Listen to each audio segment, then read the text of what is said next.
listening to a Count Out Podcast.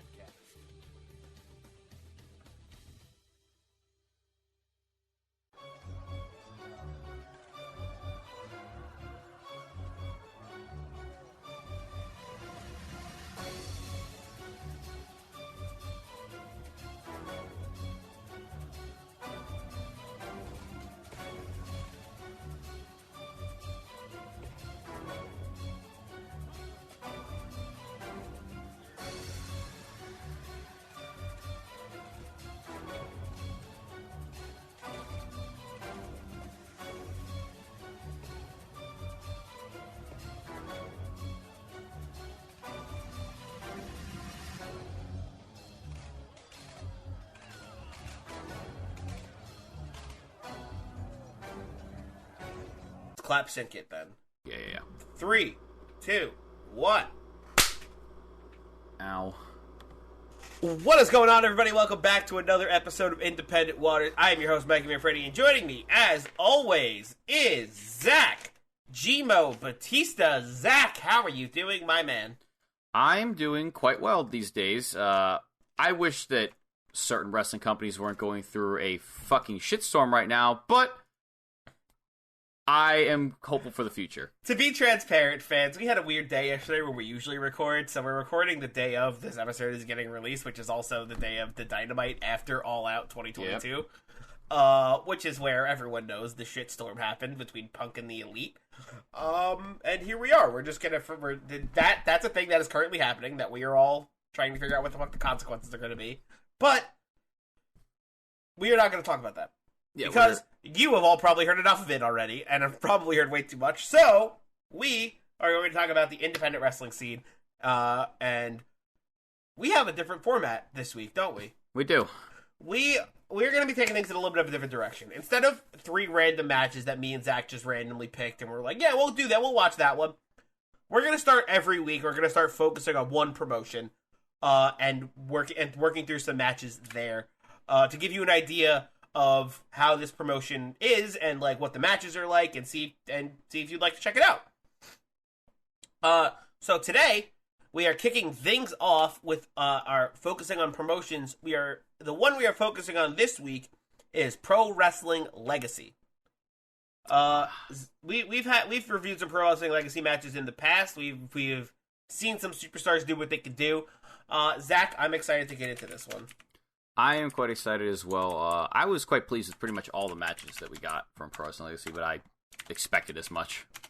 Yeah, me too. I have been, I have also been super impressed, and everything we've seen from them so far has been top notch.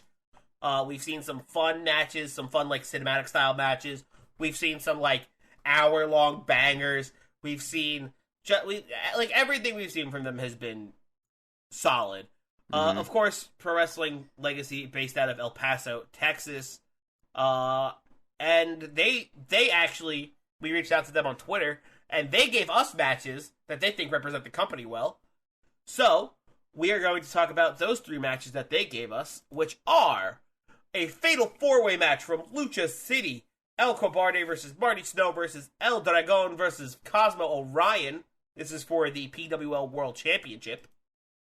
We have Stallion Rogers taking on El Cobarde in a singles match. And last but not least, we have Gmo Kaminari taking on Stephon Prince for the Lone Star title. 3 matches suggested to us, straight from the source, straight from Pro Wrestling Legacy.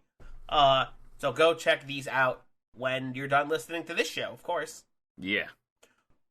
So Zach, why don't we get into these matches? Which one do you want to take a look at first? Let's start out with Rogers and Cobarde. Yeah, let's do it. I think we had a great opening sequence here to start us off in this match. It was so crisp, so nice. So crisp, so clean, so smooth. Everything looked great on this opener. And of course, it ends with them both doing like a front handspring and landing on their feet and just staring at each other. They had these. It's just very nice back and forth. Like just very really good, very solid wrestling to start us off. What? There were some other cool spots in this match. Zach, you want to take us through it since you're so good at it? Of course. So let's see. There was There was that back and forth sequence was really nice because it went from technical to then hard hitting strikes and then some flippy shit. Yep. Like there was a corkscrew arm drag, I think, from Cobarde that looked nice. It just went through the whole spectrum in like a quick burst of like energy. Mm-hmm. I think at the end of it, Rogers ended up getting this control of the match with a suicide dive. Yes. And then he battered Cobarde for a bit, hit a massive dropkick bomb, and then he hit his signature spike DDT, where if you've never seen Stallion Rogers, what he does is he basically grabs his opponents by their wrists, stands on their feet, and yanks them up, and as they're falling into him, he lets go of their feet, and he DDTs them back into the ground. It's cool. It's a nice looking move. He literally just kicked Cobarde while he was down. But I liked how during this, like, you gotta do what you gotta do. Yeah. But I like how slowly but surely you can also see that Rogers' frustration in this match was continuously growing. Like, with every passing minute that Cobarde wasn't staying down or wouldn't lose, he was starting to be more and more annoyed. Yeah, he was just getting more and more pissed off the whole match. There was a point, actually, where after this frustration built, Rogers chopped what I wrote down here as the soul out of Cobarde. Yeah. And he sat up and taunted him, so he ate a dropkick to the face and then a German suplex into the mat. So you fuck around and find out, I guess. He just, at this point in the match, he's went from, like, kind of respectful, like, handshakes to just full-on aggression and disrespect. Fuck this guy. Fuck you. Fucking lose. God damn it. Finally, though, however, Cobarde does actually get a comeback with a super kick to Rogers' mouth. He gets a stupid amount of height off of a beautiful-looking missile dropkick, I believe. Mm-hmm. And then a devastating senton onto Rogers on the outside into several rows of chairs. This happened quite a bit in our matches, as I've noticed. Yeah, it did, didn't it? A suicide diver senton, which knocked the person back into, like, rows of chairs, which always looked nice. Cobarde now in control rolls Rogers back to the ring. Rogers tries to get up, but he gets bludgeoned with a very impressive-looking swanton from Cobarde off the top rope. Where Cobarde is in control for a little bit more, and Rogers hits him with a literal gunshot of a chop to the chest. Spoiler alert, in case you haven't been able to pick up, Rogers has very nice chops. Yeah, they absolutely rang out throughout the entire arena. It was ridiculous. Oh yeah, the chop off these two had was fucking awesome. Literally jaw on the floor level material for me. Like, each chop didn't miss. It was so nice. Mm-hmm. I think what stopped chop off was that Rogers ducked one of the chops and then knocked Cobarde into the corner.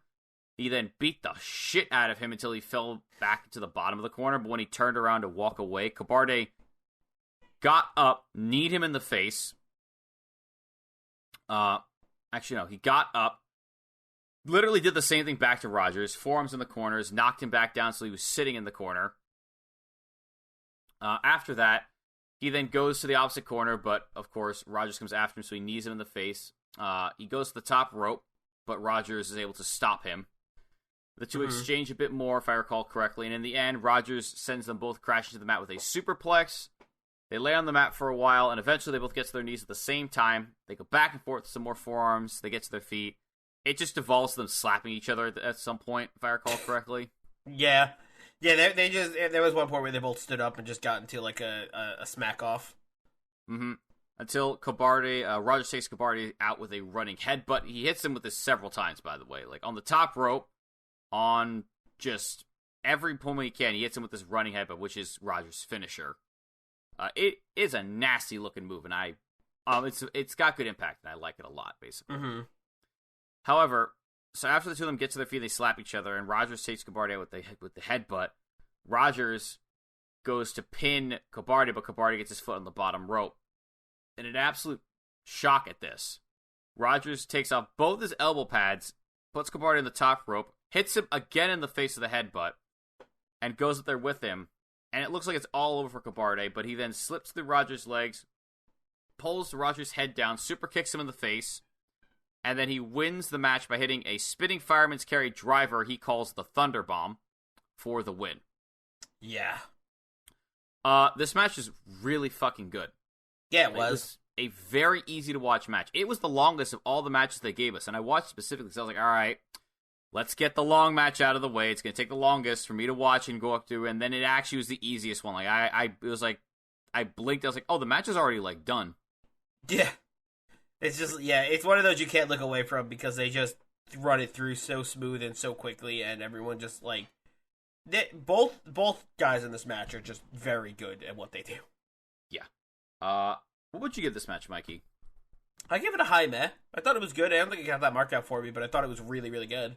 Or, sorry, wait, we're not doing that anymore. Haha! Oh, fuck, we're not. Shit. Right, we've changed from our miss out mark out scale to our doubloon scale of 1 to 5. I'll give this one, like, I think I'll give this one, like, a 3 3/4, maybe 4. Because it was pretty good. It didn't get, like, the five doubloons, but, like, almost 4, I think. It was a solid match. I'd probably give 4.5 doubloons. Nice! All right. Literally just for the fact that this match was stupidly well executed. Then I'll go up to the 4 instead of 3 1/4 or whatever. I'll go up stupidly well executed. Like, I actually was in shock at how pretty much all these spots went about as planned, if not better, if I were to guess. Yeah, it was like Zach said, it was mind-bogglingly smooth how well this match went. So, off of that, Mikey, I'll let you pick 4-way or the Lone Star belt match. Let's go with the clusterfuck that is this 4-way. Yeah, this had the most notes because, surprise, a fucking 4-way. Oh my goodness gracious, man, it was long. It wasn't long, it was just a lot. It was a lot, and it made it feel like this match lasted longer than I had thought it would when I was writing this out. I was like, damn. Yeah. The context you need in this match, because the other match didn't really have a this context. This match took me like an hour to watch because I had to keep rewinding and taking notes, rewinding and taking notes, rewinding and taking notes. The gist of it is, for those of you that have watched the show for a while, you'll know that Snow and Cosmo Orion are longtime rivals. Cosmo beat Snow for the PWL title when it first became a thing. And Cobarde and Dragon were a tag team at one point, so they know each other quite well. But in this match, are like multi-time champions. There's like fucking 5 belts in the ring before this match starts. I was like, what the fuck? Yeah, this should have been a winner-take-all match. Fucking belt collector extraordinaire. And then there's just Cosmo defending the one belt. Yeah, right. Bless his soul. It's like there's 5 belts in the ring, and only one of them is being defended. And it's the only one as far as I know is PWL's too. So it's just like, oh my god. Who had all the other ones? El Dragon, right? Had a bunch of them? Yeah, El Dragon and fucking Cobarde both had belts. Yeah.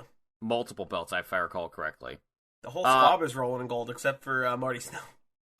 He's a bastard. One day he'll get his due. Oh yeah, that's for sure. I like to right off the bat, we got like a Kevin Owens, Sami Zayn thing here, where Cosmo just took Snow out with a single leg drop kick. Ignoring everybody else in the match, and it's just like Cosmo and Snow are just gonna fight forever. I would have loved to see that throughout this whole match, just them, like, no matter who was attacking them, they just ignore everybody else and go after each other. Mm-hmm. This match actually ended up becoming, for a while, Marty Snow and oh my god, yeah, and Cosmo Orion going up against Dragon and Cobarde, because they really like took advantage in the beginning of this match with the double teams. Yeah. Chops, a 3D into a Hurricane Rana. Because Cobarde and Dragon are a tag team, right? Yes, they are. Which is why when Cosmo gets back into this ring after the two of them beat him down with the chops, he actually was able to counter that 3D, like I said, with the Hurricane Rana. Yeah. So Cobarde went to the ropes and to the outside, and it was Cosmo and Dragon for a while. They kind of just tried to outdo each other, and in the end, Dragon, Hurricane Rana, Cosmo out of the ring. Yep. And it was clear at this point, so in comes Marty Snow, who beats the shit out of Dragon because he hasn't gotten to do anything. It's a fatal 4-way. You fight your opponent, you throw them out of the ring, and then another person runs in and starts fighting you. Mm-hmm. So he lays Dragon flat on the top rope, and he basically nails him with back-to-back running knees to his gut. But this revolving door really doesn't stop, because from behind Snow, Cobarde gets to the top rope, and he turns around, and Cobarde takes him out with a spectacular-looking diving crossbody. Mm-hmm. And try as Snow might, he really could not get his hands on Cobarde here. Cobarde took every opportunity to bob, weave, and hit Snow without him getting a finger on him, basically. Yeah. Until he finally knocked Snow out of the ring with a backwards rolling enziguri. Which looked awesome. Mm-hmm.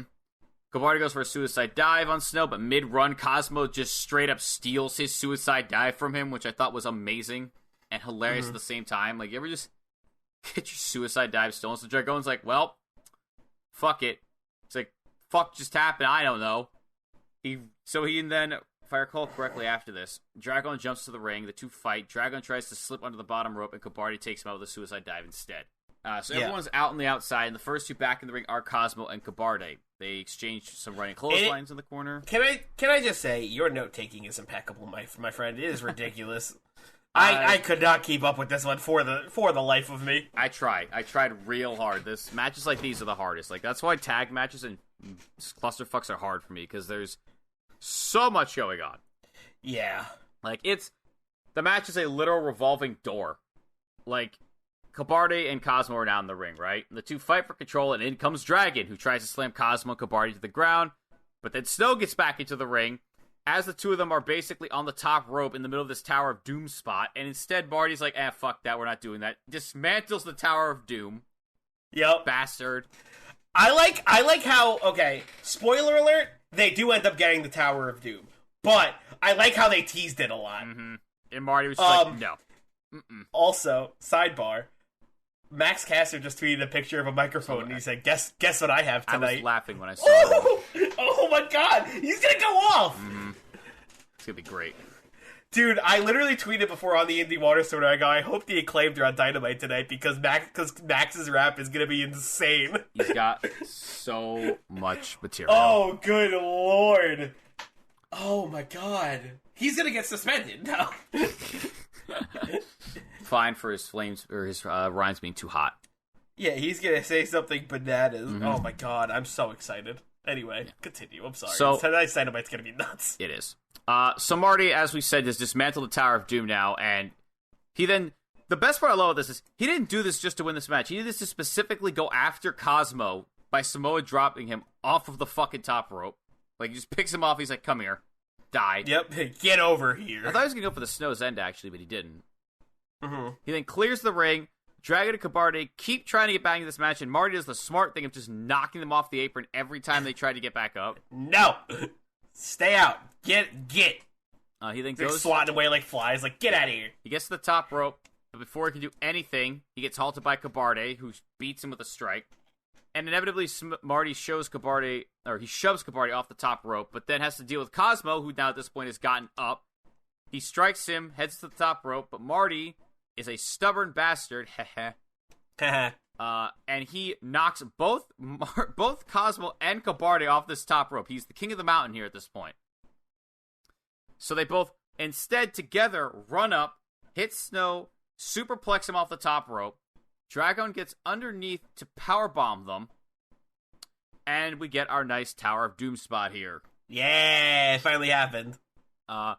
Dragon then hits Snow with a massive splash off the top rope to put him away, but the pin is broken up by Cosmo and Cobarde, which leaves both Cobarde and Orion being the ones left standing. Back and forth we go, battering each other with forearms, but Cosmo then hits a code breaker into his mule kick combo. He then confidently goes for Voyager 1, his springboard cutter, and when that's blocked, he hits him. He instead hits Cobarde with a fireman's carry flapjack, but it doesn't get him the win. Contrary to this, Cobarde actually quickly bounces back from this. I was surprised how quickly he got up. They get it after this back and forth. He hits then Marty with his I almost said Blue Thunder Bomb. Holy shit! His Thunder Bomb finisher that he had won in the match we just talked about. But the pin gets broken up by Marty, who then quickly gets into a fight with Cobarde right afterwards.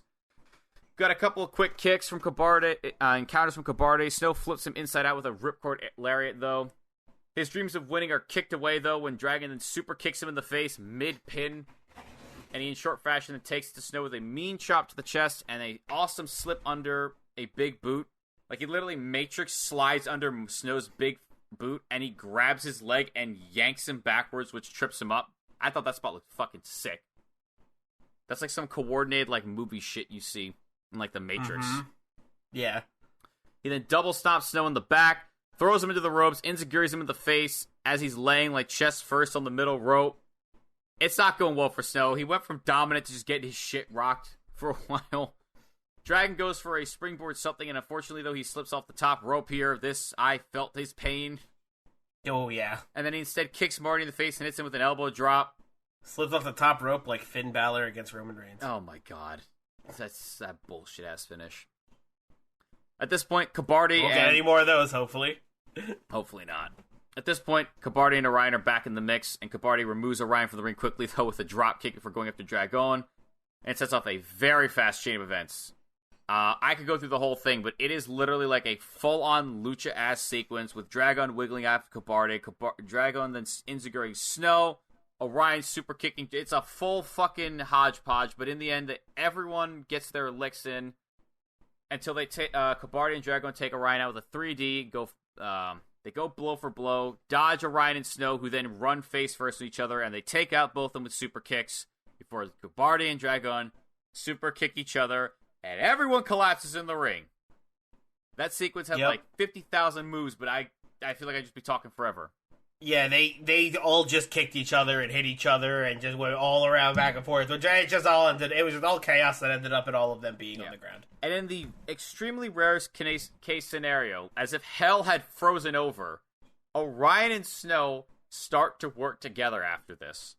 Oh, yeah, when Orion and Snow started working together, I was like, shit, now things have really hit the fan, huh? Literally, like, you know it's bad when they're like, alright, these two need to, like, get dealt with, like, now. It's like can they coexist? Mm-hmm.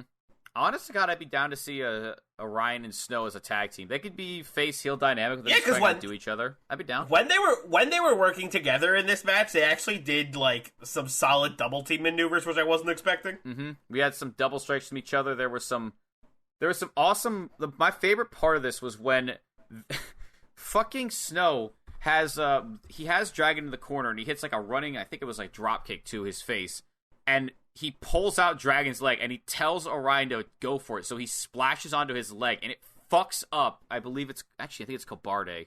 No, he fucks Dragon's leg up. And I was like, oh, shit. So now I remember. Marty drop kicks, Orion drop kicks one of his legs that Snow tells him to, and then Snow knees him in the face. So Cobarde tries to stop this, but he gets taken out fast. Orion goes for Voyager 1 on his own, but all the damage he had taken beforehand, he just crumbles mid-run. So Snow picks him up and says, alright, I'll hold him, you do the cutter. So Orion gets up, he's like, alright, I got you. And as his back is turned, he doesn't see that Dragon has gotten up and pulled Cobarde off of Snow's shoulders. Mm-hmm. So, when Orion pops off the ropes, he instead cutters Snow. He then Dragon throws Cobarde out of the ring. Orion gets up to stop him, gets super kicked in the face. Dragon's leg that Snow had told Orion to kick out falls out underneath him. Ref goes to look on him, and Orion at this point has collapsed onto Snow. And he the super kick that was just from delivered. The super kick, and he pins Snow as Dragon is holding this leg, and he's like, "What?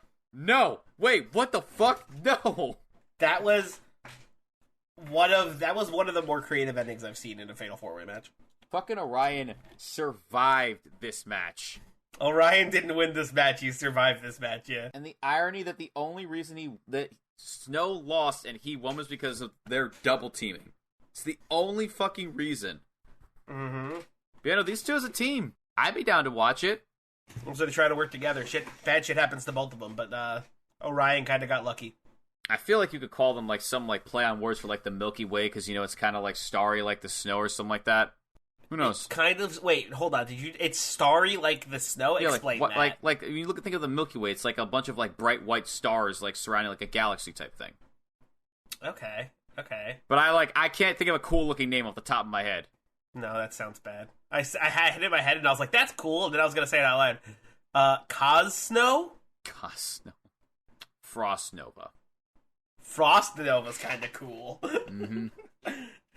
I like Frost Nova. I appreciate that. It is free of charge. Hey, Marty, Cosmo, if you're listening, which actually I think you have before in the past, so if you're listening, I could already hear my character Cosmo. Fucking way. That one's free.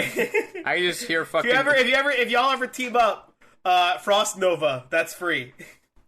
I can just imagine Snow being Courtesy like, of no, Zach fuck it. You just start laughing and be like, no. Just walk away. Just no. Or Cosmo. Cosmo is also on the table if you want it. We have this too. Oh boy. All right. So why don't we get? Oh, sorry. What are we gonna rate this match? We're gonna talk about that. I think I'll give it 3.5 doubloons. I'm gonna give it 4.4 and like a quarter here because I really like the finish of this one.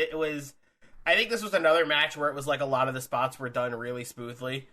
I like the way they were teasing the Tower of Doom spot the whole time. Mm-hmm. And I just really enjoyed it in general, just because it was mass chaos. Yeah, it was chaos for. And I think it was a very good Fatal 4-Way. I enjoyed it. Like I said, like Mikey said, I like that they incorporate each wrestler's past with each other. Drago and Cobarde know each other well enough to both take out Snow and Orion, but also be able to know each other to have a good matchup with each other. I thought the pacing was good. It's fast-paced, as expected. Some spots were a bit sloppy. There were like 2 I could think of. Others executed well, so it equals out in my mind, which is why I get it a little bit above it. Because like I was like, it's a good Fatal 4-Way. Yeah. It had some nice touches to it, though, I will say that.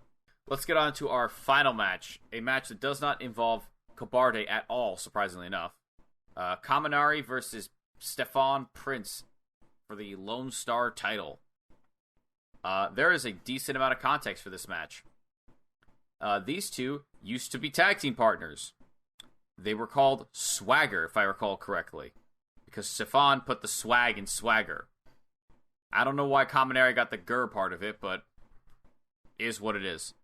At Table Fiesta, Stephon Prince betrayed him, though. And went on his own, and he disappeared for a while, and he came back as Stephon Prince. He had a name before this that I can't remember off the top of my head, unfortunately. But he's now going for the Lone Star title, which Kaminari had won, I assume, during his time as a single star. Probably as a result of him beating, like, Marty Snow for some of those matches that we saw earlier. Yep. So, Stephon Prince... Point is, going into this, Jimo Kaminari is the Lone Star champion. Yeah, and both these men do not like each other in the slightest, and it is very evident at the start of this match. Yeah, Instant brawl. Yeah, right off the bell rings. They're just murdering each other. But they blue fest press. They're rolling around. They're punching each other. Mm-hmm. There's no wrestling moves here. Starts off. This is a fight, baby. Yep. And the moment we get to the outside, Stephon is like, "All right, we're fighting. Here, sure, hold these ring posts to you." As he just throws them into ring posts over and over again. He beats the fuck out of Kaminari in the ring. But then Jimo finally gets back to his feet. He slides under a running knee from Stephon, hits him with a springboard crossbody. He aggressively then stomps Stephon in the corner as payback from the beating I just mentioned, before getting the wind taken out of him with a diving crossbody. Him and Jimo then go back and forth. Jimo hits him with a nasty-looking rope-assisted kill switch, which I was not fucking anticipating at all. Neither were commentary. Yeah. Honestly, it's a sick-looking kill switch. Like, if Chris... It is. Like, honestly, God, I feel like Christian could use that, and it would look sick. Too bad Christian's also hurt.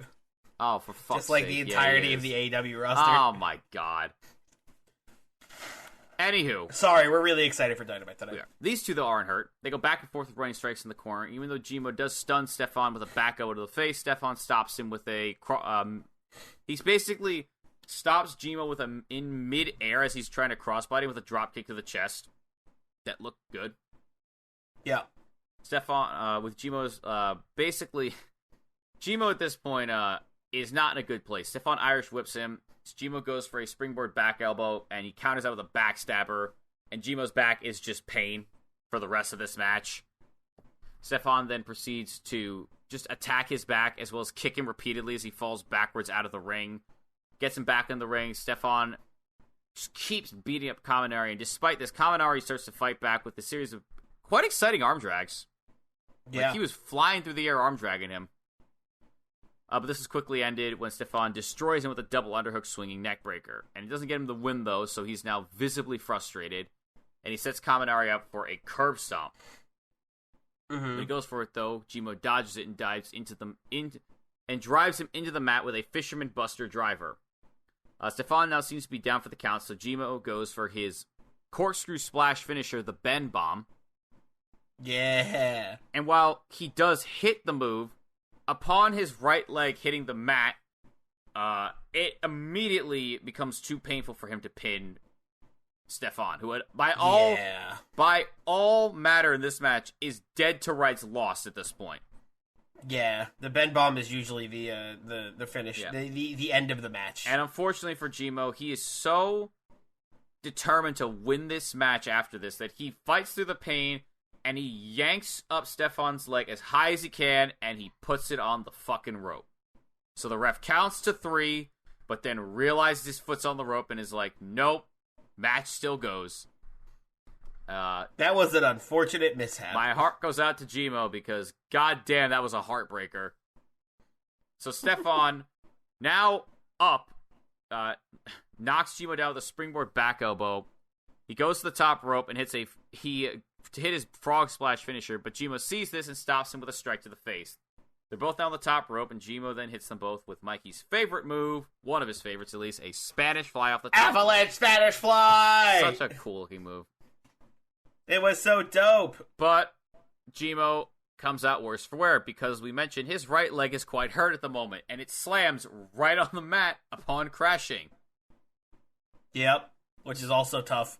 So they get up together, go right back to beat each other up, go blow for blow until Stephon hits Gmo with 2 kicks. Or Stephon hits Gmo with 2 kicks. Gmo hits Stephon with a Pele kick. Very nice looking Pele kick, if I might add. They're both lying on the mat. They both get to their knees. We get another hockey fight. They continue this until they get to their feet. They take each other out down again with a clothesline. They're both laying on their backs. It's like a full-on just drag-out, bare-knuckle fight. Yeah, it is. And to the point now where both of them are now laying on the ground. They both nearly pin each other at the same time because they've just got their arms draped over each other. After they clothesline each other, yeah. That was a nice spot. Eventually, they both do get back to their feet after both kicking out at 2 from this simultaneous accidental pin. And Stephon makes the first move by Irish whipping Gmo. What happens in a title match if they both pin each other? I don't know. If I were booking this, best 2 out of 3 falls. Fair enough. Or does it just go to everyone's favorite 2022 superstar interim? God. Or vacant. Vacant. The fucking one of the longest reigning title holders in the history of professional wrestling. Give it up for vacant, everybody. Give it up for vacant. So, as I said, Gmo's now been Irish whipped by Stephon, but he counters that with a tilt-a-whirl that he transitions into a nasty-looking armbar that he yanks on Stephon's arm like his life fucking depends on it. Mm-hmm. Like, he's cranking this shit, and Stephon barely gets a rope break. Gmo literally refuses to let go of this hold for like a couple seconds. Like, that's how much he wants to win. The face is even like, I want to hurt this man as much as possible, and I want to win. Mm-hmm. I have till 5. He refuses to lose to this backstabbing bastard of a former friend. As a result of this, Stephon tries to go to the outside to get some space, but nowhere is safe from Gmo, and he gets taken out cannonball style with a suicide dive, which knocks him into several chairs. Class, listen, it happened a lot tonight. Yep, he rolls Stephon into the ring, and and Gmo goes for a springboard attack, but Stephon ducks under him, and in midair, a la Kurt Angle, grabs his injured right leg out of the sky, and this was so brutal. Locks him in an ankle lock, falls to the ground, full grapevine, full fuck you, eat that ankle lock, and God, Gmo just is in pure pain. Life is pain for him at this point. He's just dragging himself to the bottom rope. Gets his hands on barely. Stephon is like, fuck. Goes to Irish whip him. Gmo counters with one of his own, but he goes to run after Stephon, but he collapses. So after Gmo collapses from this Irish whip, and it is a fucking travesty. Stephon's literally like, oh shit. Sucks to be you. So the ref goes to pick Gmo up. But what he should have been doing was look at Stephon, who is basically waiting for Gmo to stand up. He goes to super kick him, and he hits the ref instead. Poor ref. Homeboy dies. Oh my god, that ref absolutely... the sell from the ref was impeccable. Just took it and just... Phew, bonk. So, dead. Stephon sees this. Gmo is still in pain from his leg, and he's like, I can win, but not in the way that you want me to. Gets the Lone Star title, and might I add, very stiffly hits Gmo across the face. Like, I heard the belt hit him. I was like, oh, you actually hit him with this fucking belt, didn't you? Yeah. Right across the face. hits him with the frog splash. So you heard the big old bonk. Yep. Bonk. After the bonk, that splash, those two things combined, it's not enough. Gmo submits to the pin. Stephon is the new Lone Star champion. Yeah. And God, with how slow this ref fucking counted, I actually thought Gmo was going to kick out at somehow like 2. Nope. No happy ending here. I really like this match. It felt like a high-stakes main event between two people who absolutely despise each other. And the crowd, commentary, and these two just literally whipping out new shit on each other really enhanced the feeling of this match. I also thought the pacing was good, too. It was a bit longer, but it felt also easy for me to watch. Mm-hmm. Personally, for me, I'm going to give it 4.5 doubloons. I agree. I like 4.5 doubloons. I think that's a solid point for that. While it wasn't as technically well executed as the first match, it made up for it in spades with the story that this match told. Yeah, me too. Yeah, it was a great story between these two, being former tag team partners into bitter rivals, now fighting over this Lone Star title, right? Mm-hmm. And you could tell how much you could tell they absolutely had a ton of animosity for each other, and it definitely showed in this match because both of these guys were willing to do anything to each other to beat the other guy, right? I don't think it was even about the title at some point. I think it stopped being about the title and more about who's the better guy. Mm-hmm. With that, we are done.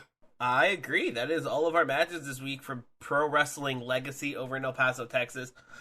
You could go check them out over at all the links we have in the description down below for Pro Wrestling Legacy. We'll send you away to all their social medias, all their YouTubes, whatever they got. All the links in the description down below. I don't know why I'm pointing at the camera saying down below like you guys can see me on this audio medium. We're talents. We talk with our hands. Exactly. But that is about it for this week's episode. So that just leaves me with the plugs. Or preview for next week's episode, I guess, which we're going to be looking at another wrestling company, which we won't tell you about. So come back next week for a surprise, suckers.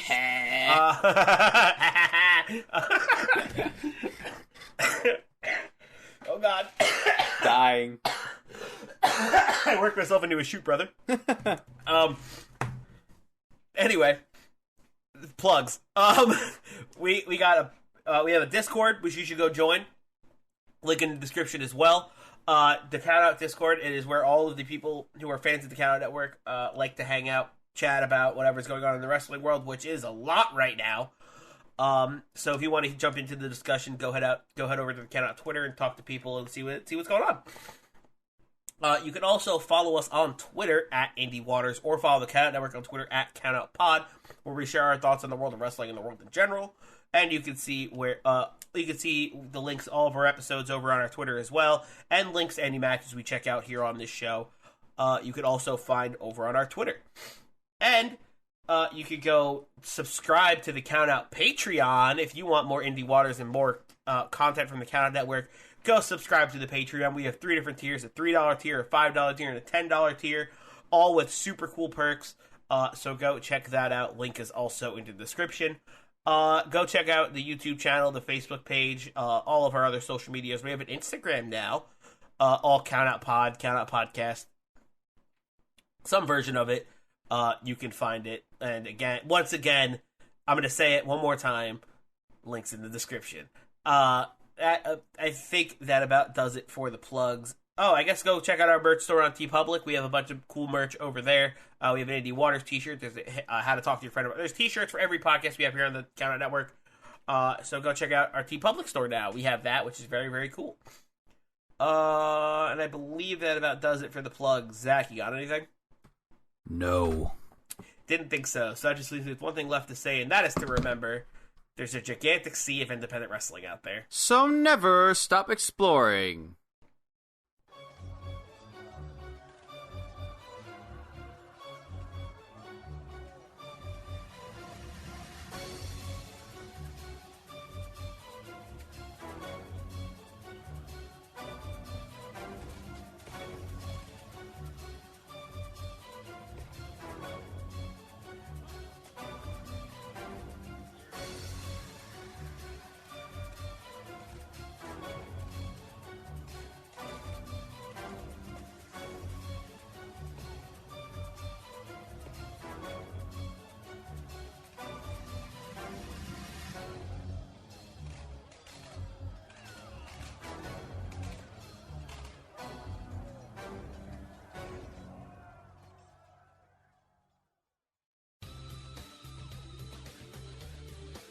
This has been a Countout Podcast. Hey everybody, thank you so much for listening to this Countout Network podcast. Before we get to it, I want to talk about our new Patreon that we have started. It is on patreon.com/countoutpod. We're very excited about it and very excited for all the things to you. Now, we're a small network here, and so, we're trying our best to raise our profile and do better things and bring more fun and enjoyment to the wrestling community, wrestling fun. Remember that? So we're doing our best to get there, but we need your help along the way to help bring us up even more. So that's where the Patreon comes in. It's just a little bit of support that you can throw, some money our way to the podcast that we have. Ring Post Radio, Your Dose of Death, How to Talk to Your Friend About Wrestling, Independent Waters, shows of that nature, Okada Shorts. That Patreon is something that we will do, and of course, as a thank you for that support from you. That money is going to go to great people, to good causes, to those people that are doing great stuff for our podcast network. But as a thank you, we got great stuff for you. So we got 3 tiers on this Patreon. Again, patreon.com/countoutpod. The first tier is the support tier. It's just $3 a month. That's not bad at all. That's so simple and easy, you won't even see it leave your bank account.